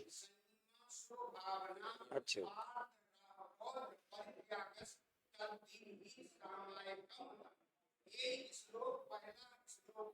ठीक। चलो मैं ये कोई बात, ठीक है, ठीक डॉक्टर साहब बोल भी। हाँ हाँ बोलो। हाँ, एक निवेदन है। विषय जो है कि सामायिक पाठ के अनुवाद। अब इसका अगर ये सारे अनुवाद हैं जो 28 आपने गिनाए हैं, तो इनका मूल क्या है, किसके अनुवाद हैं ये? और जब अगर अनुवाद हैं ये सारे एक के ही अनुवाद हैं, तो किसी में छंद कम, किसी में ज्यादा, 8 और में इसमें कैसे? तो ये क्या सारी स्वतंत्र रचनाएं हैं या किसी एक कृति के अनुवाद? नहीं, सबके अपनी स्वतंत्र रचनाएं। तो फिर ये अनुवाद कैसे हो गए? अनुवाद सामायिक पाठ के शीर्षक से ही हैं, वो सारे सामायिक पाठ के शीर्षक से हैं, अन्य कोई दूसरा शीर्षक नहीं है, इतना जरूर जी। हाँ नहीं, आप जैसे उन्होंने निर्भय सैनिक का सामायिक चालीसा, वो भाव पूरा वही है। छंद कंबल हो सकते हैं, उन्होंने केवल 10 छंद में लिखा, एक ने केवल तो फिर हम इसका जैसे कि डॉक्टर साहब बताते हैं कि शीर्षक फिर ये सामायिक पाठ के अनुवाद या सामायिक पाठ के विभिन्न रूप, ये इसमें किस? चलिए हाँ, या सामायिक भाव विषय, क्योंकि अगर हम अनुवाद कहेंगे तो एक हमें मूल जाना पड़ेगा। ठीक है, जैसे भक्तामर स्तोत्र है, ठीक ठीक ठीक, भक्तामर स्तोत्र एक है और उसके लगभग 138-40 के अनुवाद 155 मेरे पास है। हाँ 155, तो वो मूल तो स्तोत्र एक ही है ना, और सबके 48 ही काव्य हैं। चलिए आपकी बात से सहमत हूँ। शौनक हाँ बोलो भैया। आपने सामायिक का काल बताया है जी, उत्तम मध्यम जघन्य की जी अपेक्षा, लेकिन वो ये तो सामायिक का काल हो गया, जी। लेकिन सामायिक कौन से काल में करें उसको आपने उल्लेख नहीं किया। अच्छा कब करें? हाँ, जैसे सामायिक प्रतिमा वाले को 3 टाइम करना है, तो कब करें? एक ही बार में बैठ के कर ले? हाँ, संधि काल, तीनों संधि काल, तीनों। तो संधि काल के विषय में उल्लेख नहीं किया है। चलो वो खड़ा है, नहीं उसने बात नहीं करी, ये तो आरोप लगा रहे, आप बचा रहे हो। हाँ नहीं तो फिर आपसे प्रश्न करो। चलो कोई बात नहीं। तो संधि काल का अभिप्राय क्या है? ठीक। और सामायिक काल संधि काल में, और आपने उत्कृष्ट बताया वो 144 जी, और संधि काल कितने समय का होता है? हाँ। तो उतने समय में आप सामायिक करेगा तो कितना बचेगा समय? तो भैया वो ये हमारे अध्यक्ष जी करेंगे इसका उल्लेख। चलो वो तीनों काल है ना, जघन्य काल, मध्यम काल, उत्कृष्ट काल। तो संधि काल कितना है पहले तो निश्चित करना पड़ेगा, तब तो उत्तम मध्यम कर पाएंगे उसमें। चलिए ठीक है, है, तो ये हमारे अध्यक्ष जी करेंगे इसका खुलासा। अच्छी बात। जय। बहुत बहुत धन्यवाद आदरणीय पंडित जी साहब। और निश्चित रूप से आप जिस आलेख की तैयारी करके आए थे, निश्चित रूप से बृहत्काय आपका आलेख था। जो एक सूक्ति है, विद्वान एव जानाति विद्वज्जन परिश्रम, नहीं संध्या विजानाति पुत्र प्रसव वेदनाम। निश्चित रूप से आपने बहुत ही मेहनत करके अपने आलेख को तैयार किया, बहुत बहुत साधुवाद। किंतु कहते हैं वादे वायदे जायते तत्वबोधा, तो वह भी आवश्यक था। अब मैं उनको आमंत्रित करता हूं जिन्होंने सारे वक्ताओं को बड़े ही धैर्य से और बड़ी एकाग्रता से सुना। मैं यहाँ बैठ के देख रहा था, लगभग प्रत्येक श्रोता, यहाँ तक कि पूज्य श्री प्रत्येक वक्ता, जब तक उनका नंबर यहाँ बोलने का नहीं आता था, वे एकाग्रता से बैठते थे, और जैसे ही यहाँ से वो जाके नीचे बैठते थे, वो लोगों के जैसे बन जाते थे। श्रोता भी आपस में थोड़ी बात कर लेते थे। मैंने लेकिन आदरणीय डॉक्टर साहब को देखा, पूरी एकाग्रता और तन्मयता से, क्योंकि इनका अध्यक्षीय धर्म था और उसका उन्होंने गुरुतर निर्वहन भी किया, पूरी तन्मयता से उन्होंने सुना। अब मैं आलेखों के समीक्षा के लिए आमंत्रित करता हूं आदरणीय डॉक्टर श्री सुरेंद्र जी भारती साहब को।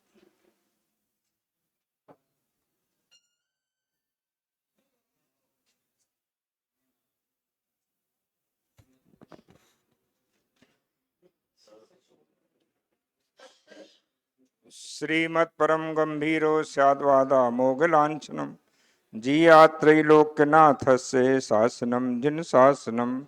बोले देवादिदेव श्री आदिनाथ भगवान की जय। बोलिए संत शिरोमणि आचार्य श्री विद्यासागर जी महाराज की जय। बोलिए परम पूज्य अध्यात्म योगी आचार्य श्री विशुद्ध सागर जी महाराज की जय।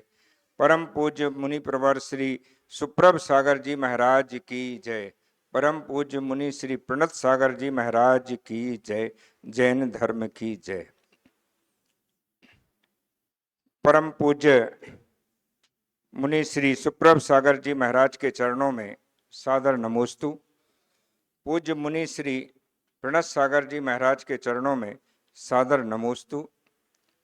इस संगोष्ठी के निर्देशक आदरणीय डॉक्टर श्रेयांश कुमार जी, यहाँ विराजमान आदरणीय डॉक्टर शीतल चंद जी, डॉक्टर नरेंद्र कुमार जी, आदरणीय पंडित शीतल चंद जी जो हमारे सारस्वत अतिथि हैं, डॉक्टर आशीष आचार्य जी, पंडित विनोद रजवांश जी, समुपस्थित सभी विद्वज्जन। आज यहाँ इस सत्र में 4 आलेखों का वाचन किया गया। पहली बात मैं ये कहना चाहता हूँ सभी आलेख वाचकों से कि जब हम किसी कृति की समीक्षा करें, कृतिकार के प्रति भरपूर श्रद्धा रखें, लेकिन समीक्षा करते समय थोड़ी देर के लिए वह श्रद्धा अपने हृदय में कैद कर लें और कृति पर पूरी तरह से विचार करें। दूसरे, जब आलेख, अभी कुछ युवा विद्वानों ने भी आलेख पाठ किए और भी हमारी इस बार संगोष्ठी में ये श्रेयांश जी और सुनील जी महाराज जी की तो बड़ी कृपा है कि युवा विद्वान बहुत हैं इसमें, और 2/3 तो लगभग युवा विद्वान हैं, और अगर हम लोग भी अपने को मान लेंगे थोड़ा बहुत तो और भी संख्या बढ़ जाएगी। तो आप प्रवचन नहीं कर रहे हैं, जब आलेख पाठ कर रहे हैं तो प्रवचन नहीं कर रहे हैं, आप आलेख पाठ कर रहे हैं, तो इस बात का हमें ध्यान रखने की आवश्यकता है। दूसरी बात ये कि अब चूंकि आपको आमंत्रित किया है, आप जो बोल रहे हैं वो हमें सुनना है, और समय की ऐसी शुरुआत से ही ऐसा वो बन दिया जाए, भैया समय कम है, समय कम है, समय कम है। हम तो कहते हैं समय ही समय है। एक ही आलेख पर खूब चर्चा होने दो, जितनी चर्चा हो सकती है हो तो सही कम से कम। इससे हम क्या हासिल कर पाएंगे कि हमने 10 मिनट में अपनी बात खत्म कर दी और बात खत्म हो गई, या महाराज जी पर छोड़ दिया किसी चीज़ों को। तो ये चीज़ें हमें ध्यान में रखने की आवश्यकता है। पहले विद्वान आए हमारे विद्वश्री अनिल जैन साहित्याचारी, उन्होंने माध्यस्थ भावना के ऊपर अपने विचार व्यक्त किए। अब जब हम माध्यस्थ भावना, स्वरूप और वैशिष्ट, इसमें जब हम बड़े शब्दों के चक्कर में मत पड़ें, हम सामान्य रूप से भी चलें कि माध्यस्थ भावना क्या है। तो हम लोगों ने कहा, आपने कहा कि भाई तत्वार सूत्र में लिखा मृदोर भावा मार्दवम। अब वो तो अच्छा हुआ कि हमने तत्वार सूत्र पढ़ा था, हम ढूंढने लग गए कि भाई तत्वार सूत्र में कहाँ लिखा कि मृदोर भावा मार्दवम। तो अब अपने लिए मार्दव धर्म पे प्रवचन की आदत पड़ी हुई है, तो अपन तो वही बोलते हैं भाई। लेकिन यहाँ कि हम अगर जिम्मेदारी से बोल रहे हैं तो भाई सर्वार सिद्धि तक चले जाते, फिर तत्वार, यहाँ तो स्वभाव मार्दवम च सूत्र है तत्वार सूत्र में, तो अल्पारम परिग्रहत्व मानुषस्य स्वभाव मार्दवम च दूसरा सूत्र है। तो ऐसे हमें उन चीजों का ध्यान रखना चाहिए बोलते समय कि क्या है।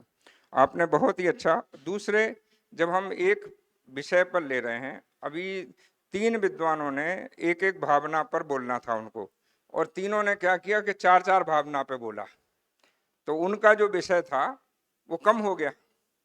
माध्यस्थ भावना पे ही बोलो।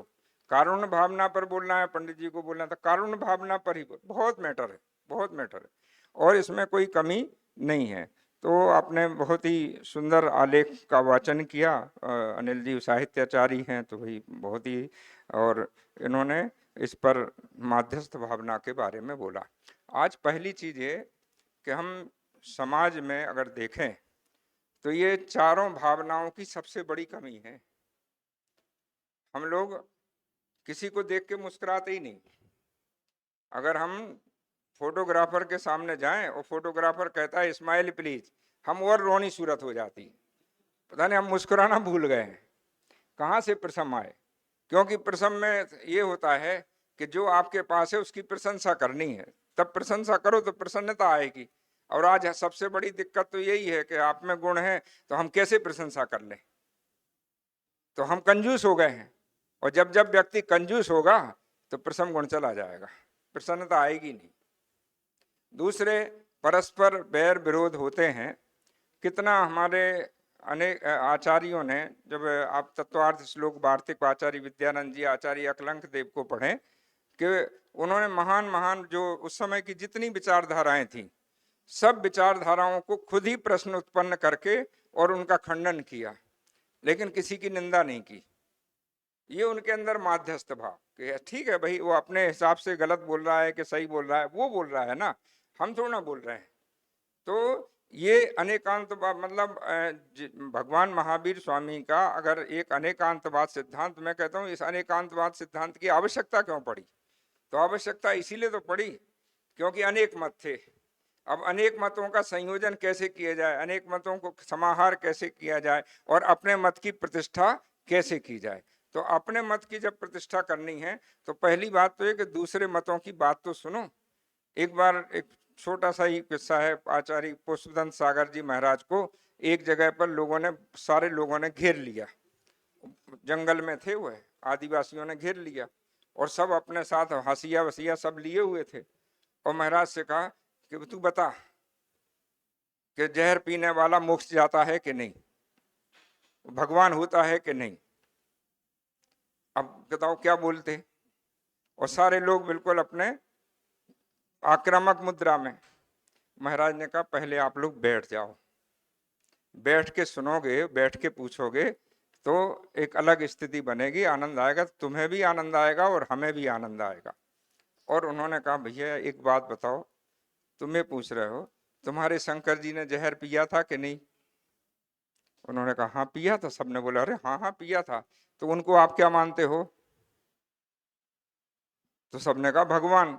तो बोले जब तुम मानते हो तो हमसे क्यों पूछ रहे फिर? और स्थिति ये, फिर उन्होंने सब बोले अरे बाबा बहुत अच्छा है, बाबा सही बोलता है। अब उन्होंने सही बोला कि गलत बोला ये छोड़ दीजिए, और सारे के सारे लोग बैठ गए।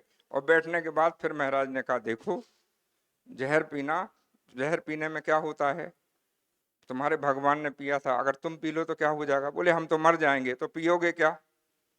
और नहीं पियोगे तो? और उन्होंने ऐसी सिद्धि कर दी, बाद में आधा घंटे भर उनसे चर्चा करके कि जहर पीने वाला भगवान नहीं होता, और जहर पीने वाला कोई लोक में प्रसिद्धि को प्राप्त नहीं होता।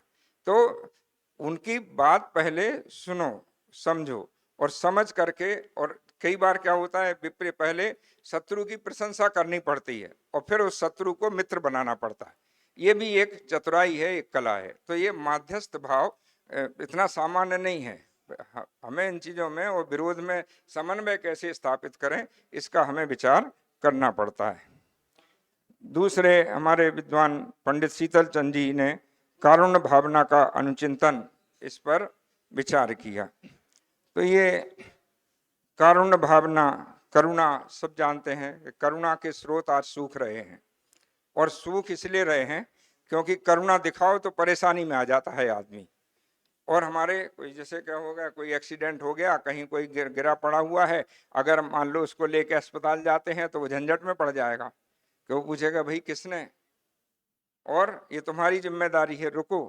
तो आज क्या हो गया, कुछ नियम कायदे ऐसे, लेकिन आज भी करुणाशील लोग हैं, समाज में लोग हैं, और इतने इतने करुणावान लोग हैं कि आज भी हम लोग जिनको शास्त्रों में पढ़ते थे, ऐसे ऐसे लोग हैं जो दीपावली पर 100-100 200-200 मकान वितरित कर देते हैं, और 100-100 200-200 गाड़ियां कि हमारे जैसे सब बन जाएं।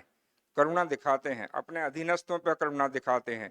और हम विचार, हाँ, सूरत के सृष्टि का नाम तो वह, अरे हमारे अशोक जी पाटनी ने जब बाढ़ आई थी ये महाराष्ट्र में, तो 100 मकान 108 मकान बना करके दिए और लोगों को बसाया वहाँ।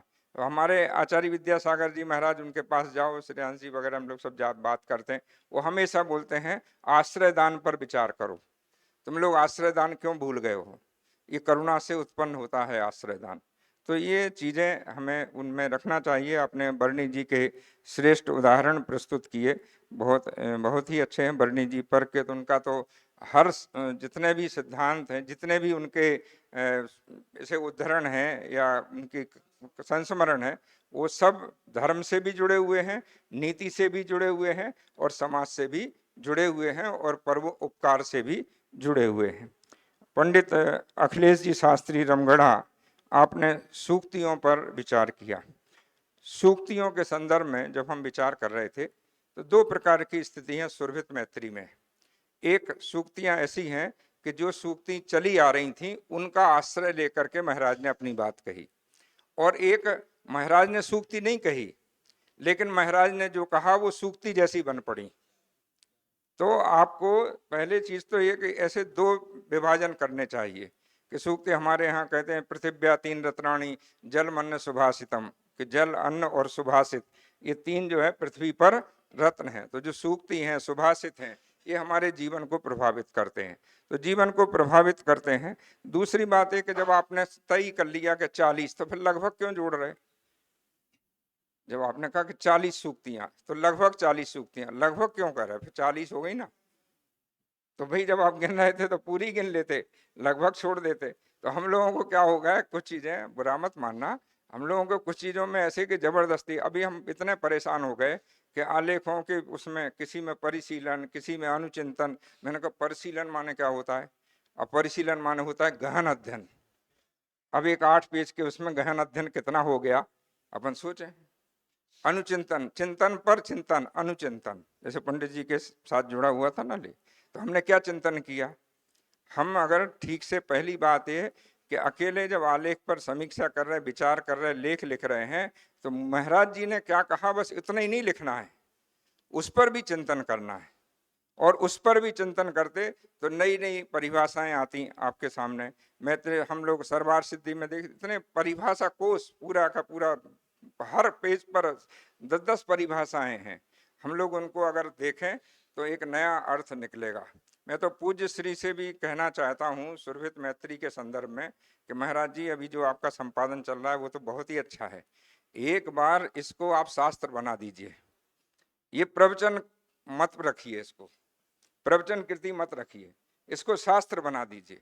आप इसमें 1 साल भी लगाएं और इसमें इससे संबंधित जितनी चीजें जो अपने आगम में हैं, अध्यात्म में हैं, दूसरी जगह पर हैं, उनके उदाहरण उनको जोड़ दीजिए, उनमें गाथाएं कुछ आ जाएं, कुछ आचार्य कुंद की दृष्टि, आचार्य समंत भद्र की दृष्टि, आचार्य उमा स्वामी की दृष्टि, तो ये इतना बढ़िया ग्रंथ बन जाएगा कि जिसकी कोई हद नहीं। क्योंकि मात्र 32 श्लोकों पर 432 पेज की सामग्री जुटा लेना, और वो भी बोल बोल करके, और बिना किसी शास्त्र का। मैं देखता हूं कि आप कोई आगे शास्त्र वगैरह या कोई नोट्स वगैरह नहीं रखते हैं, तो ये बहुत बड़ी बात है।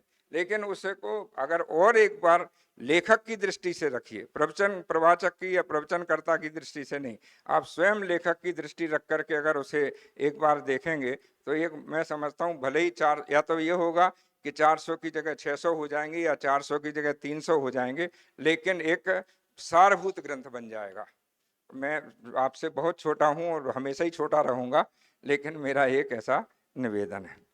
तो ये जो सूक्तियों में कि सूक्ति में पहली बात, एक बड़े बड़े जैसे आपने जितने उदाहरण दिया, आपको सूक्तियां बतानी थी, सूक्ति में महत्व क्या है, सूक्तियों का विश्लेषण करते। कुछ आर्थिक सूक्तियां हैं, कुछ सामाजिक सूक्तियां हैं, कुछ धार्मिक सूक्तियां हैं, कुछ जीवन मूल्य परक सूक्तियां हैं। तो ऐसे विभाजन अगर करेंगे उन सूक्तियों के, तो एक अच्छा सुंदर आलेख वह बन जाएगा।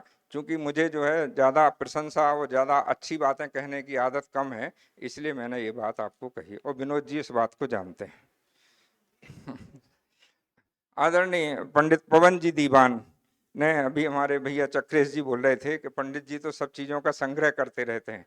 वास्तव में ये बहुत अच्छे संग्राहक हैं, और इन्होंने आदिनाथ भगवान से संबंधित पूजाओं का संकलन किया, पार्श्वनाथ भगवान से संबंधित पूजाओं का संकलन किया, चंद्रप्रभ भगवान से संबंधित अपने कहीं 25 कहीं 50 उसको बढ़ाते जाते हैं। तो इनके पास अच्छी सामग्री है। मैं तो ये कह रहा हूँ, तो सामायिक के विषय में, सामायिक पाठ के विषय में इन्होंने जितनी सामग्री, ये तो एक पूरी थीसिस की सामग्री है। और इतनी सामग्री का संचयन तो ये पहले 6 महीने का काम तो आपने कर लिया है। और जहाँ ये बात अभी बहुत अच्छा हुआ कि हम लोग, मैंने महाराज जी से कहा ही था कि इतने में डॉक्टर श्रेयांश जी ने स्वयं ही कह दिया कि आरिका विशुद्धमती जी माता जी ने इसे सामायिक पाठ कहा है। इसे सामायिक पाठ सोनल जी से भी मैं कहना चाहता हूँ। चले गए? बहुत अच्छा। जो क्या होता है, प्रश्न उठाता है वो चले ही जाता है।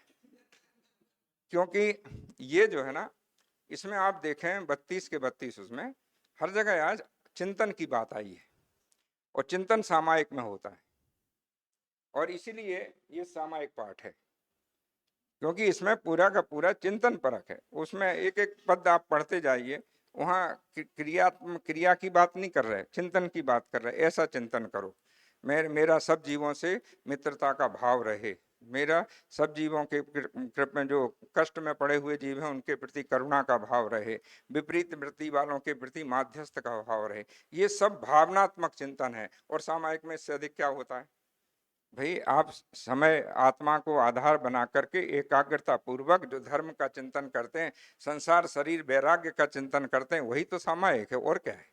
तो इसलिए इसे, और दूसरी बात है, इतने वर्षों से जहां जहां भी लिखा गया, कई लोग क्या करते हैं, भावना द्वितीय का, अब इसे बोलने में दिक्कत हो जाए, किसी ने लिख दिया भावना 32, झंझट मिटाओ।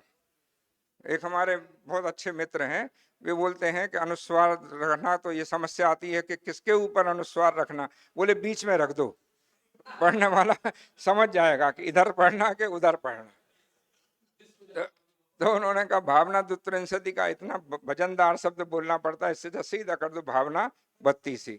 और जहां तक उन्होंने ये कहा था कि भाई पद क्यों बढ़ गए, तो कई बार क्या होता है, हम लोग भी थोड़ी बहुत कविता करते हैं, कि कई बार पद्यानुवाद सबसे कठिन काम है, और उसी विधा में या उतने ही शब्दों में बांधना और भी कठिन काम है। इसीलिए क्या करते हैं कि भाई कुछ लोगों को लगता है कि अब इसमें कुछ भाव रह गए हैं, तो वो एक श्लोक की जगह 2 पद जोड़ देता है, फिर अपनी बात भी कहता है। जैसे अभी डॉक्टर साहब ने कहा था कि माता जी ने सबसे पहले एक श्लोक बनाया और उससे फिर आगे वो बढ़ी। तो ये नहीं, मूल में भी होगा, अगर छूट गया होगा तो टीकाकार भी अपना वो जोड़ देते हैं, तो इसमें कोई बाधा नहीं है। बाधा सिर्फ इतनी होती है कि मूल जो भाव है वो कहीं कम नहीं पड़ जाए और मूल भाव की हत्या नहीं हो जाए, तो ये ध्यान रखा गया। और आपने जो सामायिक पाठ और ये त्रिसंध्या के विषय में, ये इनके कुछ प्रश्न ऐसे हैं जो सदा शाश्वत हैं हमारे विनोद जी के। अब त्रिसंध्या, पहले त्रिसंध्या तो भाई जब 6 बजे, 12 बजे, 6 बजे, और अभी एक चौथे पे भी विचार चल रहा है कि रात की संध्या का भी क्या होगा जो।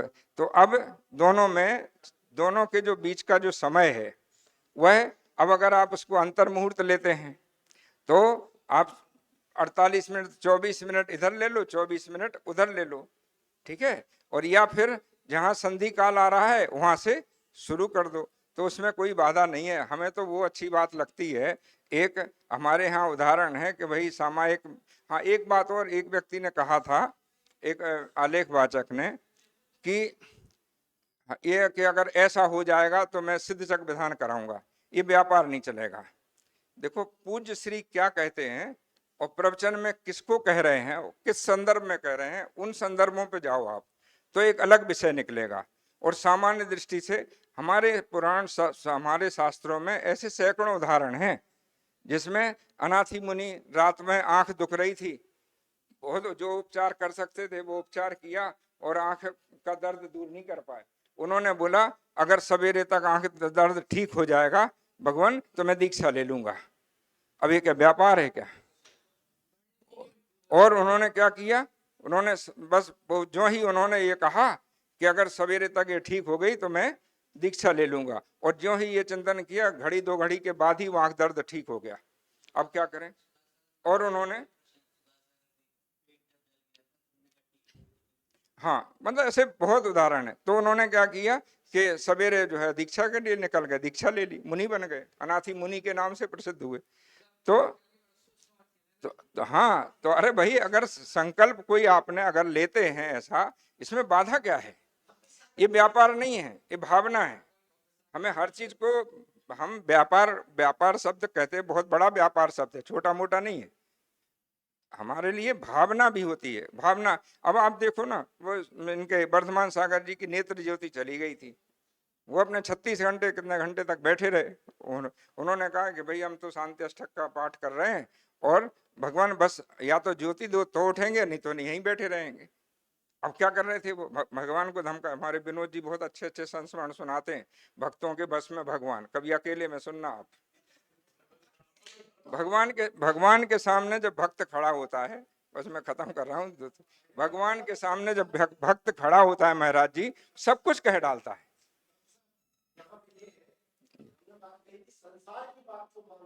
कोई बात नहीं, बैठ जाओ, अध्यक्षी पे मत बोला करो, अभी नहीं। वो हमें भी समझता है आपने क्या कहा था, ऐसा नहीं है। उन चीजों को मैं कह रहा हूँ, महाराज का ये रहता है, महाराज जब बोलते हैं, यहाँ अभी आया था परिणाम बदलो, अब आपने लिख दिया परिणाम बदलो, महाराज बोले परिणाम बदलो। अब उसके पहले महाराज क्या कह रहे थे? कौन से परिणाम बदलो?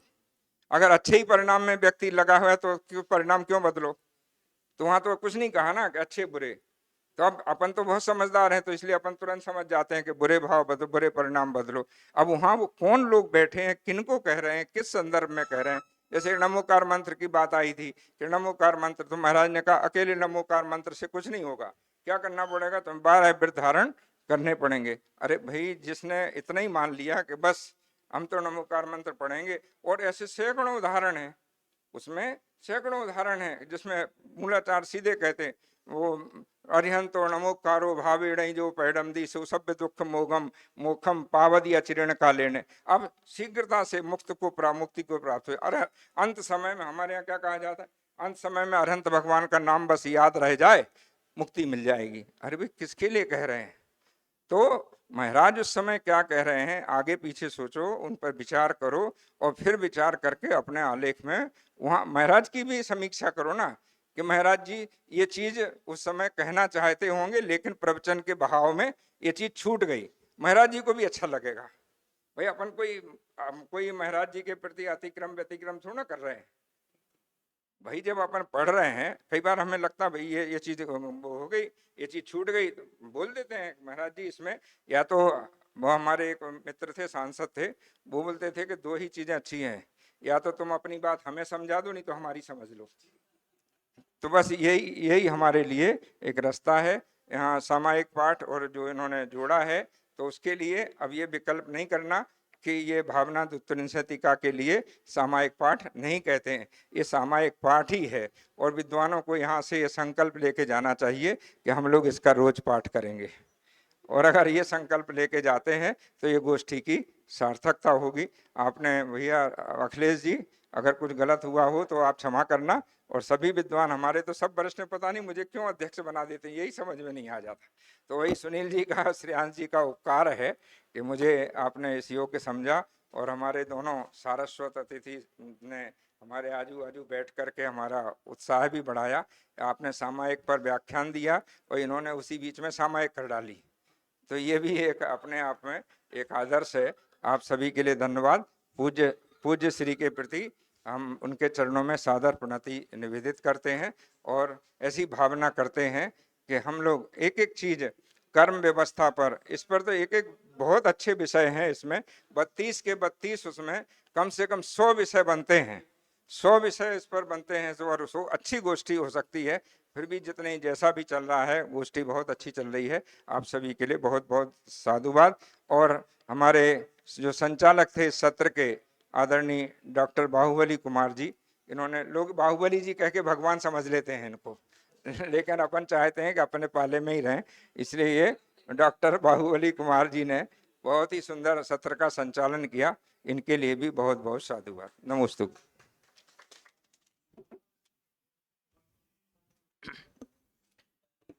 बहुत बहुत धन्यवाद आदरणीय डॉक्टर सुरेंद्र भारती जी। अभी हम अध्यक्ष के माध्यम से अनेक बातें आदरणीय भाई साहब ने बताई। निश्चित रूप से आगामी समय में हम उनका परिपालन करने की कोशिश करेंगे। डॉक्टर बाहुबली जी का भी बहुत बहुत धन्यवाद। सत्र का बहुत कुशलतापूर्वक संचालन किया। कल के सभा की सत्र की सूचना ठीक 7:30 बजे सत्र प्रारंभ होगा। उसके पहले 6:30 बजे अभिषेक पूजन के लिए सभी विद्वानों से अनुरोध है। जो प्रथम तल है मंदिर का, यानी बीच वाली वेदी पर 24वीं पर, वहाँ